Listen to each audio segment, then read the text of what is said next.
Evening everyone. I wanted to do this video for a while, so what I'm going to do is a walk around of the car and kind of take you through what I've done to it and plans that are coming up and things in the long distance what I want to do with the car.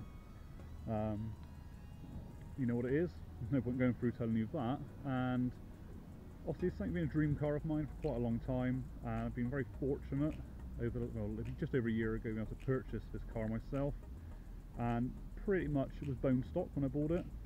There's a few little things done to it that I've gone through and have changed myself that I was not happy with. So start off with, I suppose, going there, namely one of the first things I changed was the suspension, and it came with Team, I think that's how you pronounce it, coilovers on the car, and they were okay, but again, not something I was particularly happy with. The ride was horrendous and just gave me no confidence, especially on back roads. So one of the first things I did was went through and changed it all, and what I've gone for is Bilstein V16s with Rally Art top mounts. So one of the things, again, spent a lot of time debating what to look for, and speaking to some people I trust within kind of the chassis community of vehicle development, we looked at some of the other options you can have, namely being the KW, obviously got all the Japanese makes of suspension, and the favourite being Öhlins, but again I want road manners, so Bilstein with Rally Art top mount kind of came out trumps because the Öhlins come with spherical bearings as top mounts, so great for camber control and wheel control, but for what I'm looking for on the road, not exactly ideal. So yeah, gone for that. One thing I do have to be done on the car at some point will be, I have a full bush kit going on. So again, looking over the choices I had, I've gone for Super Pro, been highly recommended, so I thought I'll give them a go. That's what I'm going to go for. So that's what I'll be doing. Have a quick look inside. So again, mostly stock, and kind of what I'm looking for going over the car is OEM Plus. Probably heard that lots before, but I don't want to. I kind of essentially want to enhance what the car's character already is. So again, mostly stock. The interior's a little bit dull, as we all know with Evo, so real carbon's been added to try and kind of jazz it up a little bit. Don't want to go mad. Managed to get hold of genuine brand new Rally Art handbrake and gear knob. Really fantastic bits of kit, lovely to use. The car came with the Mitsubishi boost gauge. Again, nice bit of kit, but that will be coming out, and below the stereo I will be adding the 3 gauges, which I've got from R-Spec, not the Mitsi ones. One thing I found again in the car, comfort wise, is I was sat too high. I felt like I was perched all the time in the car, so what I went through, and I managed to get from a company called Vanner in Japan, so I had to have it shipped over, was a seat rail, which lowers the seat 20mm. Really happy. All honesty, could probably go with an extra 10mm to bring it down a bit more, but that's the best I can do, so I'm really happy with that. Again, car effectively is stock inside. Just trying to go over and do little bits and bobs. So I'll go through and we'll have a look at the engine bay. One thing I did have done as well was these panel bits here in real carbon. Love them, look really lovely, especially when you're driving and the sun catches them. So again, car mostly was stock when it came to me. So most of everything you see here in the engine bay I have had done in my ownership. The car came with the carbon strut brace. So apart from the carbon strut brace, it had a HKS green air filter in the car when I bought it, and it came with a stainless steel exhaust, which I've had changed, and I'll go through that in a minute. What I've added now is Tomei covers, dress up items, just to kind of jazz it up for shows. Not as clean as it could be here, so it looks better when it's done for shows. What I've been looking for doing the car, I want to, again, OEM Plus, so I don't go mad. It's very tempting with this to, let's go for a build 600 plus horsepower, and it would be amazing, but usable power that you can really, give it full throttle still and enjoy the car without just being totally killing the chassis and what it can do.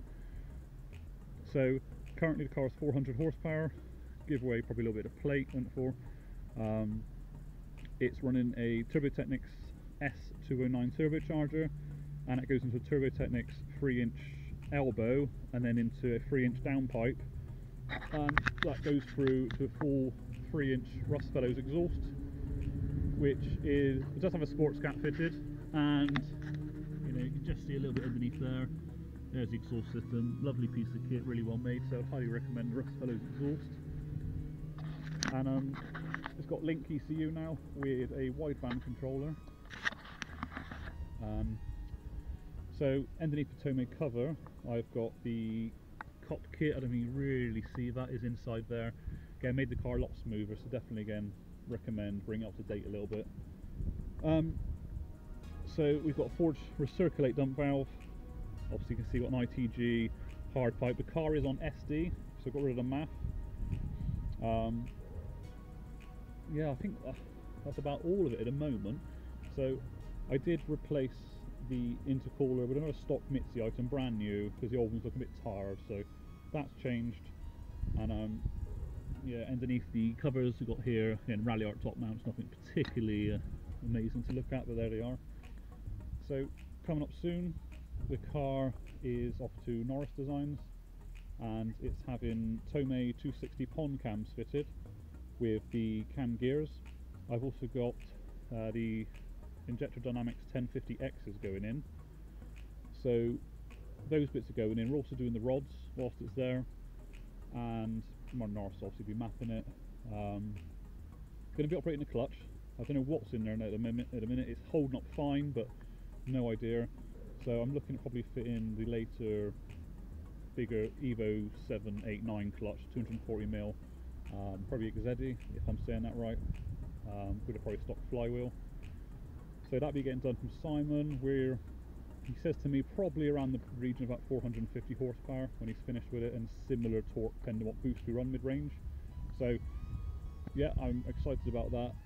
Not so excited about the bill, as you can imagine, but I think it'd be good fun once it comes back, and it'd be usable, fun power. Going on to a bit different is the brakes. AP 6-spots. These came on the car.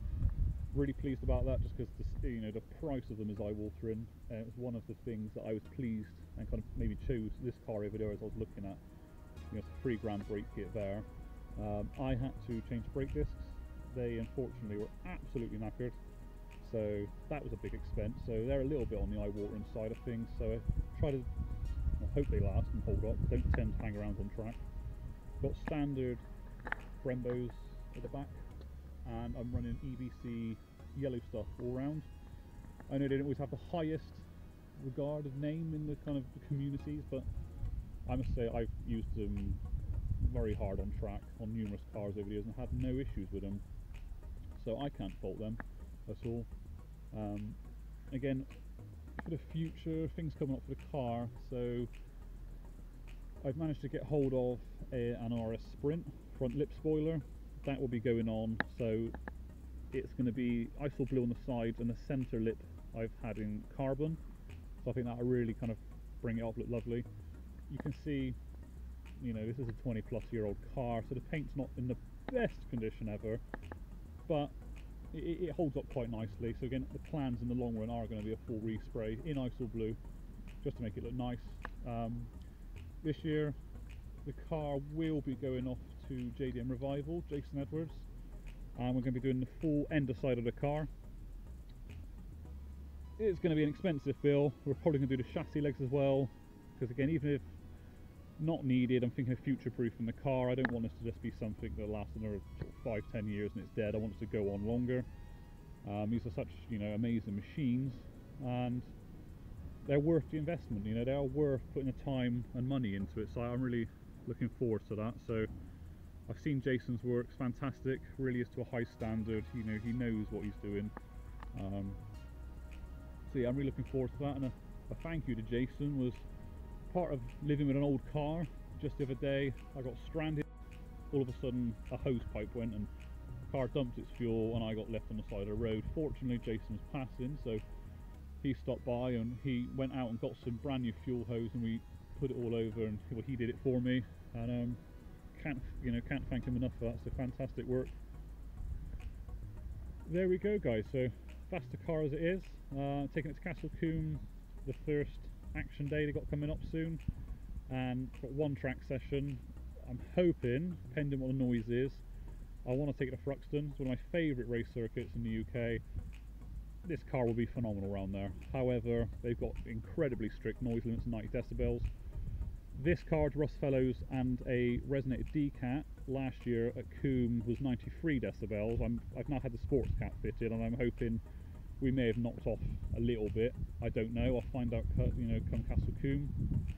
And if I am, or just about there, I'm hoping if I do go to Thruxton, he might be kind and let me get away with a decibel. But we'll have to see. So that's the car there, guys. And any questions or any comments, then please leave them behind, and I'll try and catch up and answer all of them when I can. So thanks for watching, guys, and there'll be more on the channel soon.